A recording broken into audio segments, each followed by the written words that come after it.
Well, it took a lot of courage for you to start painting at 36, feeling that maybe you had a life devoted to the performing arts, and then maybe sacrificing that also to become a wife, a proper wife and mother. You know, in the 50s, they were a little more stringent about how to greet a man when he came home from a hard day at the office. Yes, that's right.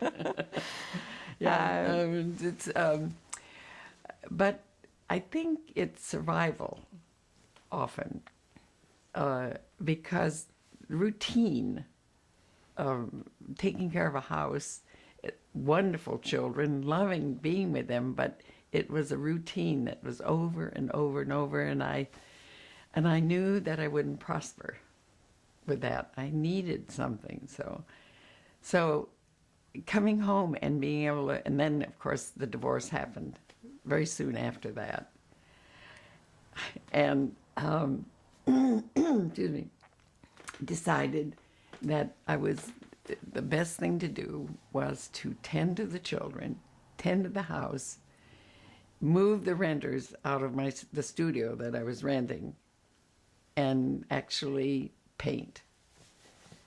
And I'm so glad I did that. So painting was a means of survival both financially and spiritually. That's exactly.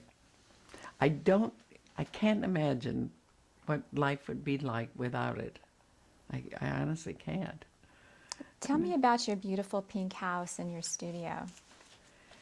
We bought that house, but it was a wreck. It had been owned by the bank, and Bob and I did everything. We painted it, we sanded the floors, we repaired ceilings, and he was trying to do freelance writing, so he used the studio as his ivory tower.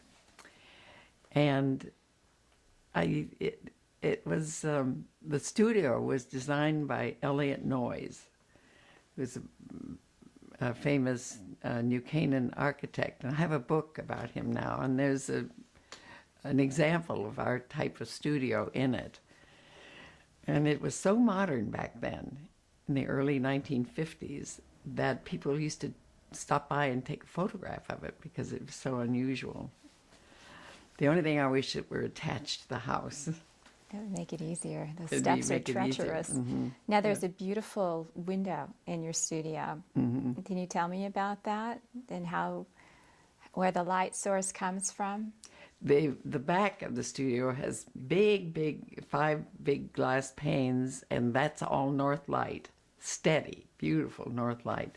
And the front of the studio, of course, is the south, and the sun pours in there and heats it up.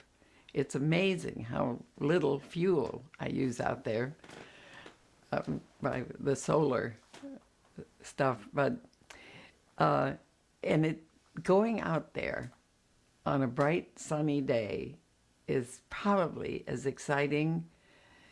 It's a space that has a lot of energy in it, in itself. So I'm lucky. I'm lucky to have that. So you teach a lot of students. How many are you currently working with? It ranges between 25 and 30. And when did you begin teaching? A friend of mine had asked me at a party, could I show her a few brush techniques, because she felt she had psychic powers and she wanted to see if a painter would speak through her. Like a Ouija board? Yeah, something like that. So I did, and she had such fun doing this that she started telling her friends. And that's how that all started. And what year was this? Do you remember? Yes, my son, let me think. I had to go by how old he was at that time. I've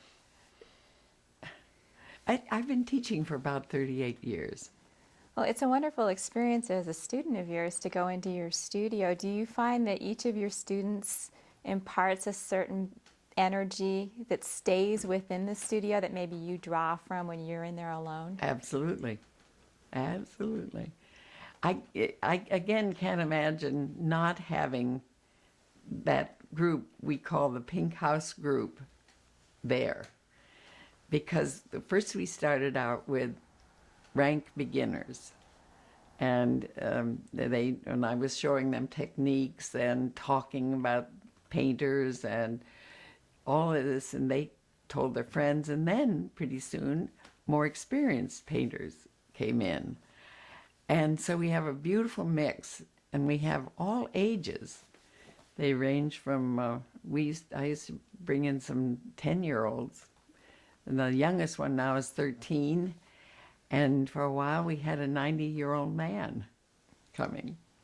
So the exchange of ideas and excitement, they energize each other in that.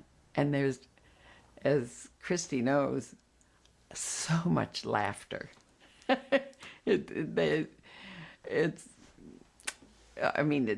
have to be careful that it doesn't get too noisy, but and they're mostly very very aware of this.